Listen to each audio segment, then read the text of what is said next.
முன்ஜாமீன் கோரி செந்தில் பாலாஜியின் சகோதரர் அசோக்குமார் உயர்நீதிமன்றத்தில் மனு தாக்கல் செய்திருக்கிறார். இன்னும் சற்று நேரத்தில் விசாரணைக்கு வர இருக்கிறது. விவரங்களோடு செய்தியாளர் எம் சுப்பையா இணைந்திருக்கிறார். சுப்பையா, வழக்கின் பின்னணி என்ன? இது போன்ற வழக்குல முன்ஜாமீனுக்கான வாய்ப்பு எவ்வளவு இருக்கு? அதாவது தாவேக எம்எல்ஏ குதிரை பேரண்டை செய்தாக வழக்கு பதிவு செய்யப்பட்டது. அது குறிப்பாக தாவேகாவுடைய எம்எல்ஏ இளையராஜா என்பவர் காவல்துறை ஆணையிடம் புகார் அளித்திருந்தார். அது அடிப்படையில் தான் திருநெல்வேலி காவல்துறையினர் வழக்கு பதிவு செய்து அரும்பாக்கத்தைச் சேர்ந்த திருநாவுக்கரசு, திருச்சி நடேஷ் உள்ளிட்ட 8 பேரை கைது செய்தார்கள்.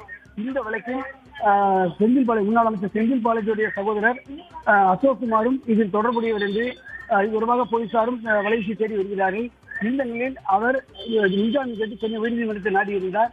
அந்த மனுவில் அவர் எம்எல்ஏவுடன் தொடர்பு கொண்டு தான் பேசவில்லை என்றும் பேரண்டை செய்தாகவோ மிரட்டல் விடுத்ததாகவோ எந்த விதமான புகாரும் என் மீது குறிப்பிடப்படவில்லை.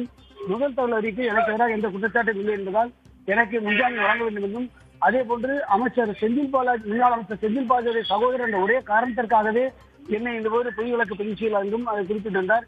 இந்த நீதிமன்றம் எந்த நிபந்தனை விதித்தாலும் ஏற்றுக்கொள்ள தயாராக இருப்பதும் தெரிவித்திருந்தார்.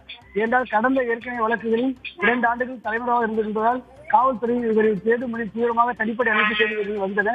இந்த நிலையில் தான் உயர்நீதிமன்றத்தில் மனு தாக்கல் செய்யப்பட்டு இந்த மனு உயர்நீதிமன்ற நீதிபதி ஸ்ரீ குமரப்பன் முன்பு தற்போது விசாரணைக்கு வந்தது. அப்போது காவல்துறை தரப்பில் இந்த வழக்கில் பதிலளிப்பதற்கு தங்களுக்கு அவகாசம் வேண்டும் என்று காவல்துறை தரப்பில் கேட்டார்கள். இதனைத் தொடர்ந்து இந்த வழக்கின் விசாரணையை வரும் 6ஆம் தேதி, அதாவது ஜூலை 6ஆம் தேதி வரும் திங்கட்கிழமைக்கு தள்ளி வைப்பதாக நீதிபதி உத்தரவிட்டுள்ளார். நாளை மறுநாள் 2 நாளுக்கு விடுமுறை, மண்டே இந்த வழக்கு விசாரணைக்கு எடுக்கப்படும் என்று தெரிகிறது. அப்போது காவல்துறை தரப்பில் பதிலளிக்க தயாராக இருப்பதாகவும் அவகாசம் கட்டளை எடுத்து வழக்கு விசாரணை தள்ளி வைக்கப்பட்டுள்ளது. விவரங்களுக்கு நன்றி சுப்பையா.